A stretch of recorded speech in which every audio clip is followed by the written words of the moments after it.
There may be times where you have a contact that you need to accept money from into your trust account, but you don't have a ledger set up for them because you haven't actually signed a contract with them for any sale of property or a lease.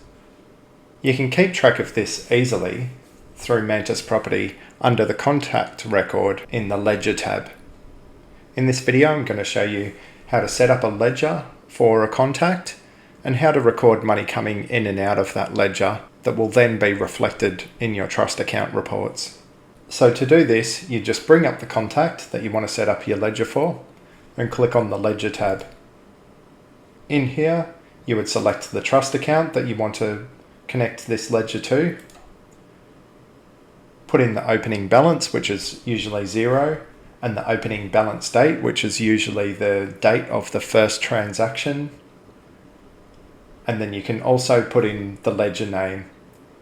MantisProperty will automatically default this to the contact's name and company name, but you can override this at any time.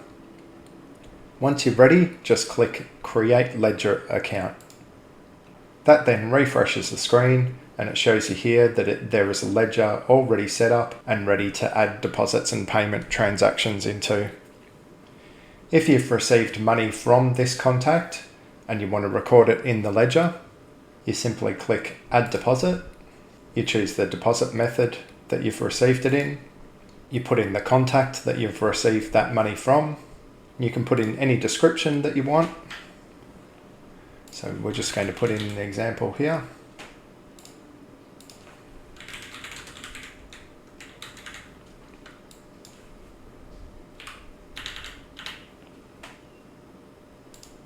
Here you select who received the money, and you can tick this if you want to generate a receipt to send to the person that you've received the money from. I'm just going to untick that for now.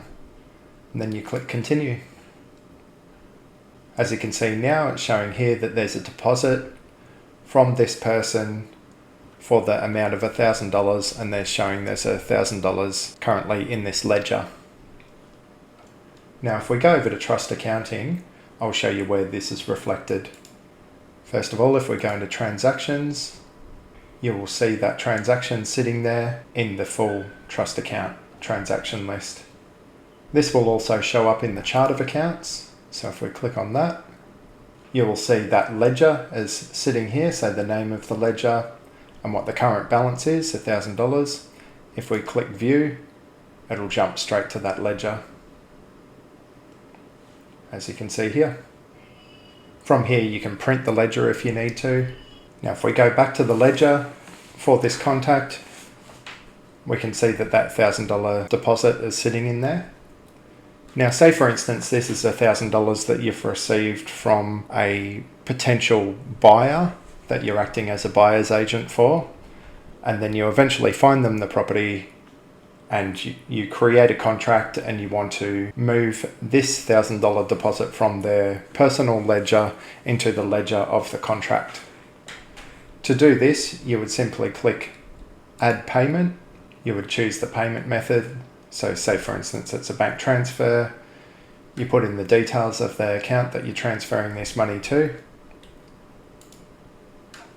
So in here, we're just going to put in some test information. It's either paid to the agency, so that's internally, or you can choose another party. We're going to choose internally though. Put in description, so transfer of deposit. And click Save there. As you can see now, it's recorded the deposit initially coming in for $1,000 and then the payment going out as the transfer deposit for $1,000. Then if you're handling the contract, for instance, if you're selling the property, you would go into the contract and record the deposit going into that ledger.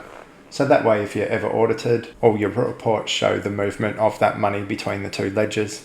So as you can see, this feature is quite handy for when you need to receive money and receipt it from the trust account to any of your contacts and it's not part of an actual sales contract or a rent ledger or anywhere else that you would normally have a ledger.